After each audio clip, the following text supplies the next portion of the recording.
Well, I think one of the really exciting things for us as a school has been the fact that the children have been so enthusiastic about it, and I've had so many parents in the playground saying, oh, my child has come home and said, Mum, you've got to switch the lights off, you've got to put the telly off, make sure it's not on standby. And so I think from that point of view, the children are the most fantastic messengers, actually. They're very, very enthusiastic about it, and they're clearly spreading the message to the parents. I mean, we have an active parents group involved in the school anyway, who have taken on that whole agenda. But I've had so many people come and talk to me about it that I'm absolutely convinced that it is kind of spreading out into the community. The parents and children are very enthusiastic. It's all part of the ethos of the school as an environment school, intermeshed with all the other projects that we have, recycling and walking to school and gardens and the roof garden, etc. So they're very enthusiastic and very involved. The parents know about it through the newsletters and parents' evenings and other events.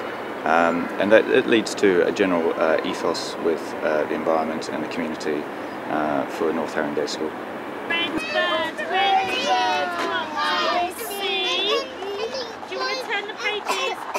We've certainly had meetings with the parents about what we are trying to do and what we're trying to achieve here, and we're sort of starting off small, but we've got big big plans for the future.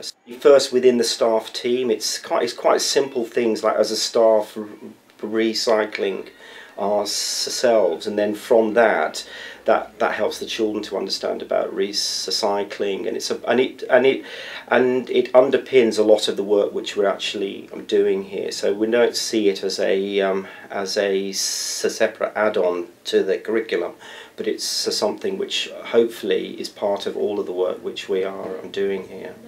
We're very lucky in that our head is very keen on sustainable schools and the new framework for assessing whether we match all the criteria. I think in some ways we are already moving towards that, but it's a very useful tool for us to check all of that and see how it links in with other things we're doing, like, for example, healthy schools, the Every Child Matters agenda, the drive towards the Eco Schools award. You know, it fits in with that. It fits in with our school transport policy as well. For this to work, it's not just about the leadership of the school, and it's not just about the members of staff at the school. This is about the school as a sustainable being and as part of a sustainable community. There's no point the school doing good things if this doesn't go out into the pupils' homes, if it's not replicated elsewhere in the community, and if the school isn't playing its part as the heart of the community, pulling it all together. The parents have also been really, really involved, which is great because it really brings the community together, and the children really love their parents coming in, and so quite regularly on Saturdays we have gardening weekends, and I also run a parents' eco club where we discuss issues around the environment and what we think we need to do next, and we work on action plans and carry out surveys over the school. Several of us heads got together and decided we'd set up a green team. So we've got a green team going within Haringey Heads.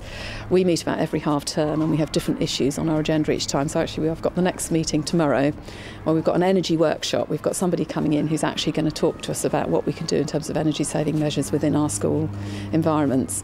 And then there's various other little committees being set up. We've got this procurement committee that's now set up, looking at how we can procure in a more green way, looking at things like recycling, using recycled stationery, recycled paper.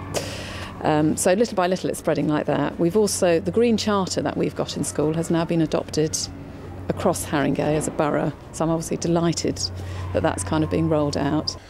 Part of what we're going through in revising our curriculum is showing our students how the local refers to the global. And when in N15 you've got as diverse a population as we have, part of your job as a school is to show them how this community came together and how it relates to the rest of the world. And that's a big job for everybody to get their head around, to see themselves as a local citizen and a global citizen too. But I just think people, or certainly the children, need to be much, much more aware of what's happening around them. And it would appear that within the next 50 years, unless we act now, I mean, that's one of the things Jonathan said, was that if we don't act now, it's going to be too late. And that's why I just think it's so important that it has to be on the agenda. It's got to be part of the whole teaching and learning cycle with children, because they're the ones who are our future, and they're going to make the difference, aren't they?